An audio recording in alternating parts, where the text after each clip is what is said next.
Today on Locked On Rockies. Well, that was sheer domination by the Reds, and now the Rockies set another, well, not milestone, but they're back at the bottom in a certain really important category.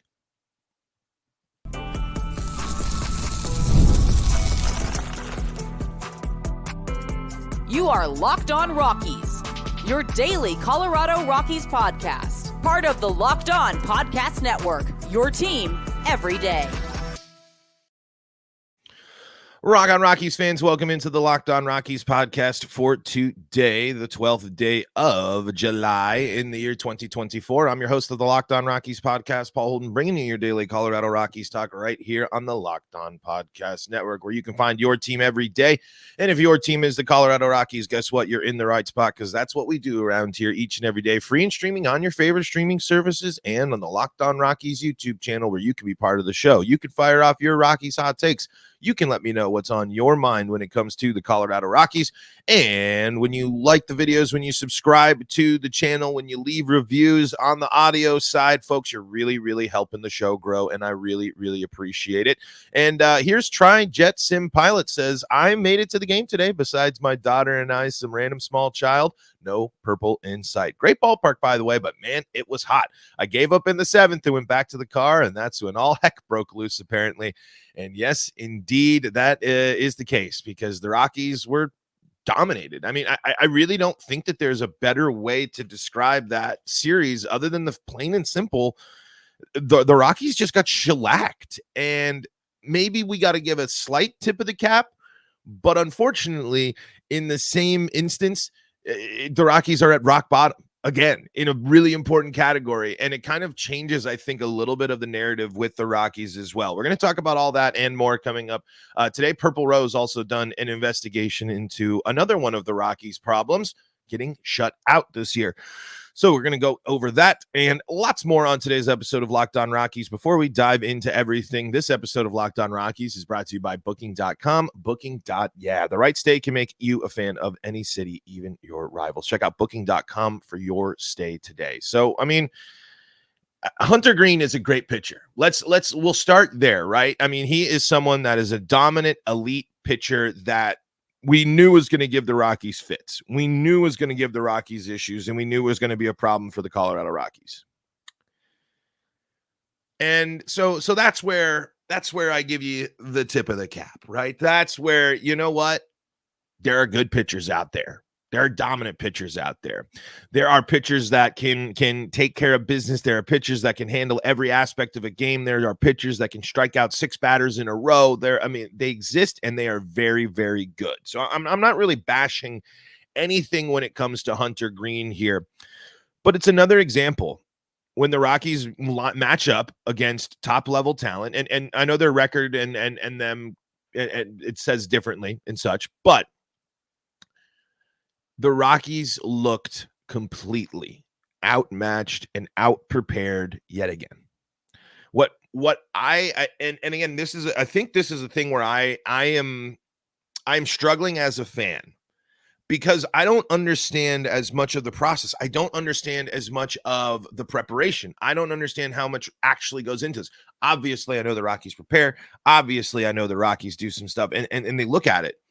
But you watch games like yesterday during the day, and I understand, again, this is a top of the line pitcher. He's really good. But it is just sheer domination. It when people say, oh, the Rockies are just a quadruple A team, not a major league team, it's like those are the games that make you feel that way. And I don't know to just chalk it up to just a great pitcher, because you can't.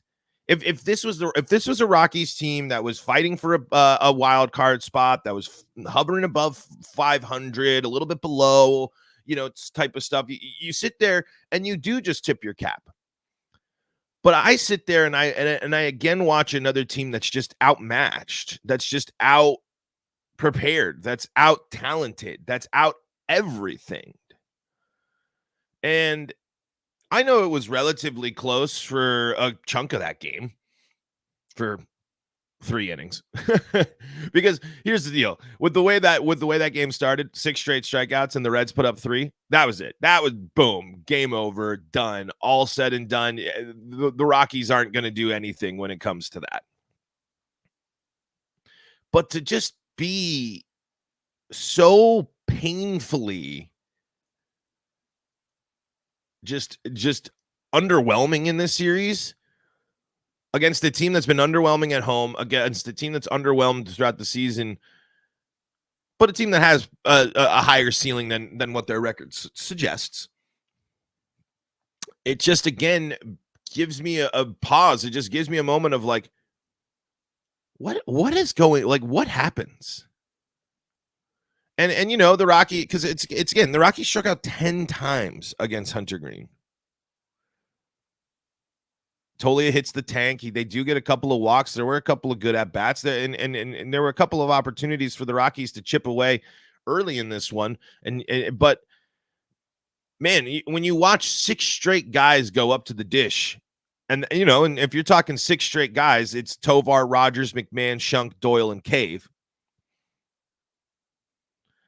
You just sit there and you're kind of, you know what you realize in a game like yesterday, and this will tie into the rock bottom statistical category for the Rockies now.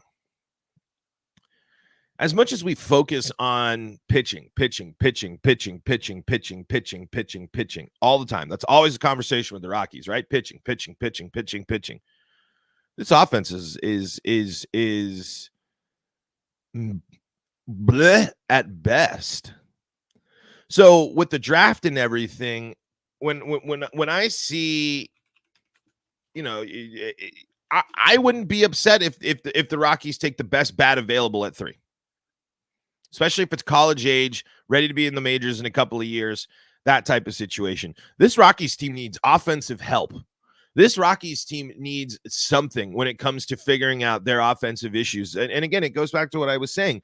This offense needs a team that is going to look into and dive into the issues between home and the road. Because, again, we just watched this team play 7 games against above 500 teams at home and win 4 out of 7 of them and be competitive in 5 out of the 7 games. And then they go on the road to Cincinnati, in which a team that has played below 500 baseball at home all season, and they get throttled. The Rockies were outscored by a score of 31.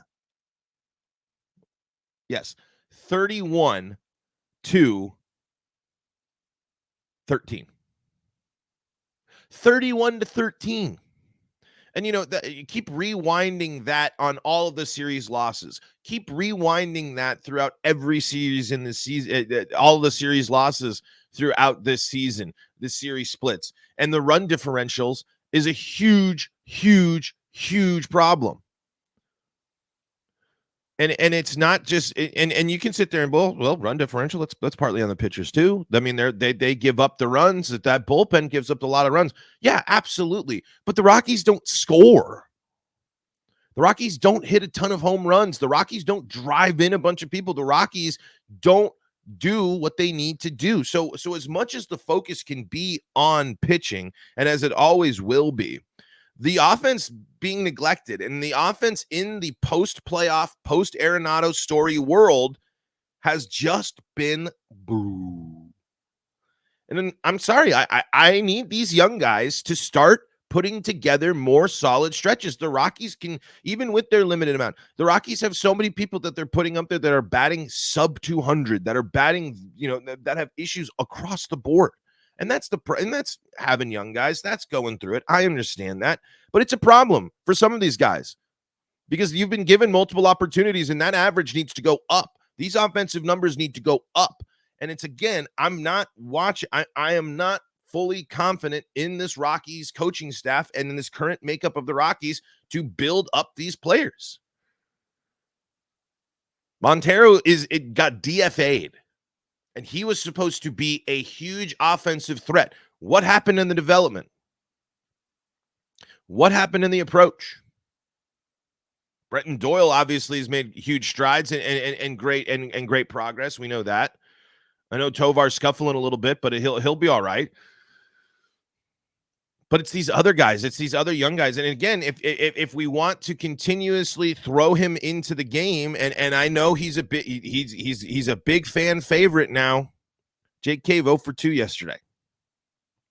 Jake Cave this year is batting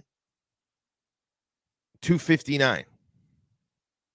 So yeah, sure, it's nice, and he definitely has that. But in the last 3 games, he's 2 for 7 with 2 strikeouts.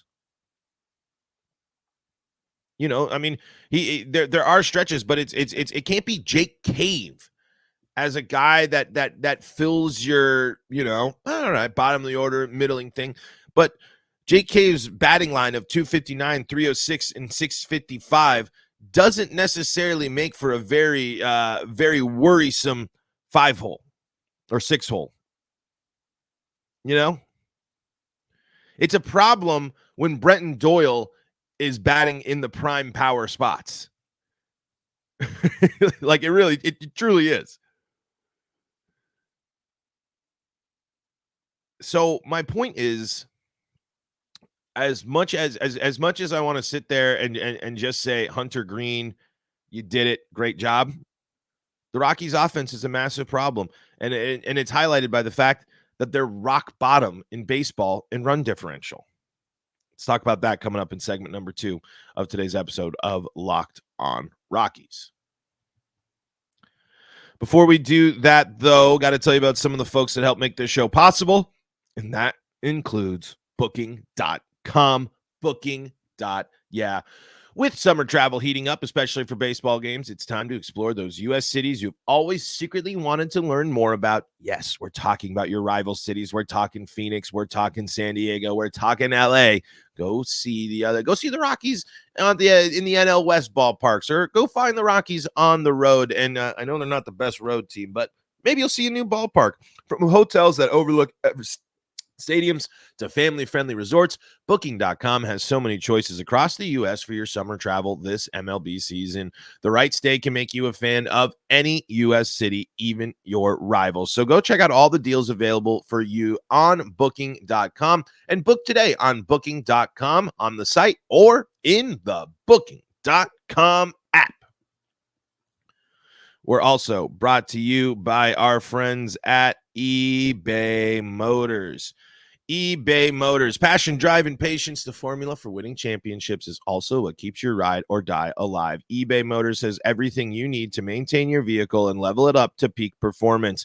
Superchargers, roof racks, exhaust kits, LED headlights, and more. Whether you're into speed, power, or style, eBay Motors has you covered. With over 122 million parts for your number one ride or die, you'll always find exactly what you're looking for. And with eBay Guaranteed Fit, your part is guaranteed to fit your ride every time or your money back. Because with eBay Motors, you're burning rubber, not cash. With all the parts you need at the prices you want, it's easy to make your car the MVP and bring home huge wins. Keep your ride or die alive at ebaymotors.com.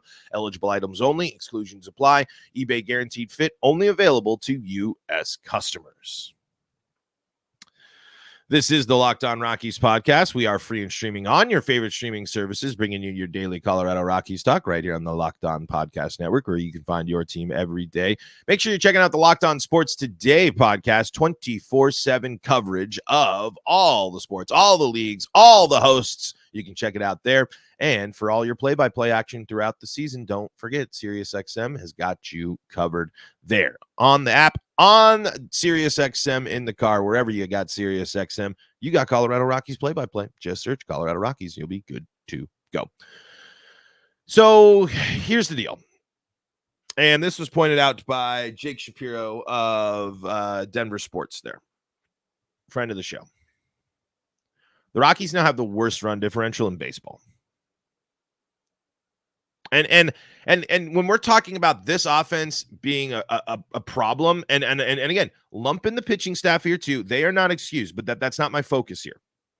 The bottom 3 run differentials in baseball are Miami, the White Sox, and the Rockies. The Rockies now hold it over the White Sox by a minus 167. The White Sox have 165, and Miami has 146. But here's the jump. Here's the difference. Here's the reason why the Rockies and the Marlins are the two teams in the NL not technically still in the playoff race. Because not another team is in triple digits. And that includes the lowly Oakland A's and LA Angels. They're at minus 96 and minus 90. But then but then here's an even bigger jump. Tampa Bay goes down to minus 65, Toronto minus 55, St. Louis at minus 38, Washington at minus 36, the Giants at minus 32, and Pittsburgh at minus 21. So there are 10 teams that have at least double-digit negative run differentials. There are only 3 of those 10 that have triple digits. And there's only one of those teams that's closer to 200 than other teams. And I know it's not by much. But just listen to the gap there. Pittsburgh at 20, at 20th in the league. Bottom 10 run differential in all of baseball. They're sitting at minus 21. That is, what is that? That is 141 or 145 difference, 146 difference. That's insane. 146 point differential there. And then let's go to teams that are actually successful. Phillies at plus 123. The Yankees plus 99. I know that's changing. Wow, they used to be. I mean, and the Dodgers plus 90, Cleveland plus 87, Baltimore plus 87, Milwaukee plus 77, Kansas City plus 61, Atlanta plus 61, Minnesota plus 52, Houston plus 49. Those are the top 10 run differentials in baseball. Look at how far away the Rockies are. It's not even close. Because if you're thinking about it, getting into like the Kansas City or the Atlanta, you have to go up 167 points, and then you have to go up another 60 points, another 61. That gulf. I mean, that's not a gap between the bottom teams in baseball and the rest. That's a gulf. That's a whole ocean separating those two teams. And so, again, I ask, and this is the question that directly going towards the people making the decisions for the Rockies, because I know they're not listening. When you see those numbers, when you see the performances, when you see this, when do you think of change? When does something in your mind convince you that this ain't working? But I remember you've done everything. I forgot, Dick. You've already tried everything that would work, or that other stuff wouldn't work. But minus 167 run differential, worst in baseball, one of the worst records in the league, and on pace for for a follow-up season of the worst franchise in season history with the even worse season. The numbers aren't lying. And yes, it's the young guys. Yes, it's a rebuild year. Yes, it's this. But again, do you trust and have confidence and faith that the Rockies organization, as an organization, can turn around the current situation, can help with the development of all these players, can actually get these Rockies to where they need to go? This was a year of taking steps forward and being a more competitive team while also still being a bad team. Worst run differential in all of baseball by a gulf, by a landslide, is a massive problem. There should be no job security for any member of the Rockies front office and managerial and coaching staff right now. There should not be. I do not know how you can continue to sit there and look and say, I have full confidence that this team is going in the developmental direction that it needs to go this year. Because it ain't the starting pitching that's the big problem that's leading to that. And that was what everyone was worried about. The bullpen has been that bad, and the offense has been that bad. If the bullpen hasn't been, if it wasn't for the bullpen being a historically bad bullpen, the offense being lifeless, lackluster, and players not taking steps in the right direction would be the main story, because this offense is a huge problem. This offense strikes out a ton. This offense doesn't drive in runs. This offense doesn't score runs at home. This offense doesn't score runs on the road. It's a huge problem. And again, we have to just sit here and hope that the Rockies can turn it around. Yeah, they can get above the White Sox, sure. But can they really turn it around enough to get out of being a bottom 3 run differential in baseball? Just to catch Miami, they have to change their run differential by 21 points.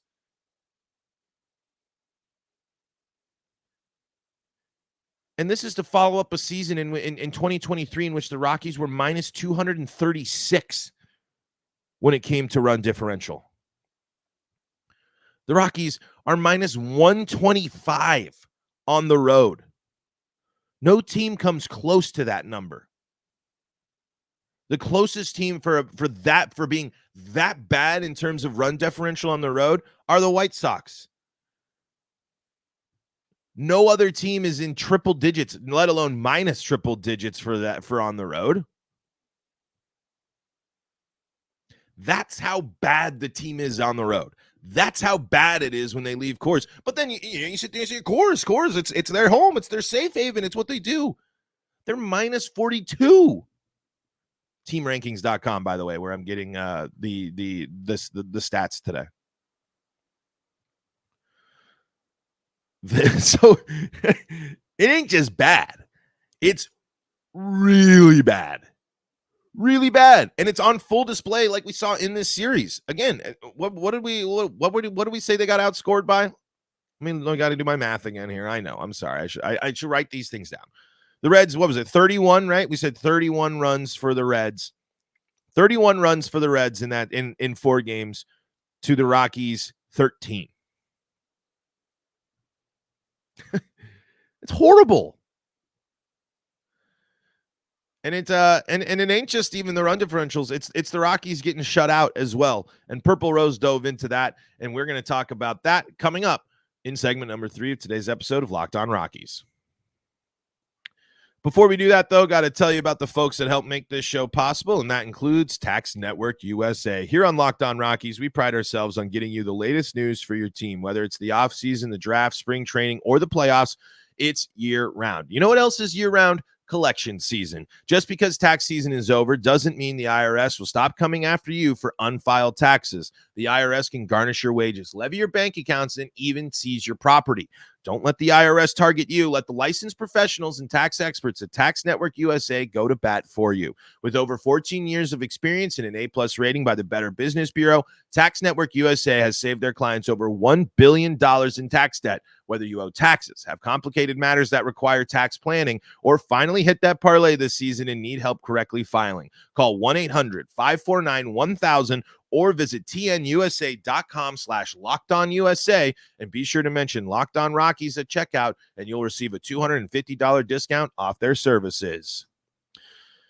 We are also brought to you by our friends at Stitch Fix. Stitch Fix has got you covered if you're looking to change up that wardrobe and look for something new. And if you're like me and you don't necessarily have the eye for cool clothes or something that will fit real well, Stitch Fix has got you covered. With Stitch Fix, you get a stylist who understands your style, size, and budget. They do all the shopping for you. It's the easiest way to update your wardrobe, not only this summer, but all year long. Easily upgrade your wardrobe this year with a professional stylist that helps you find new on-trend favorites that will work for you. You just give your stylist your size, style, and budget preferences. Then you order boxes when you want and how you want. No subscription required. They send 5 just for you pieces, plus outfit recommendations and pro styling advice. Something I desperately need.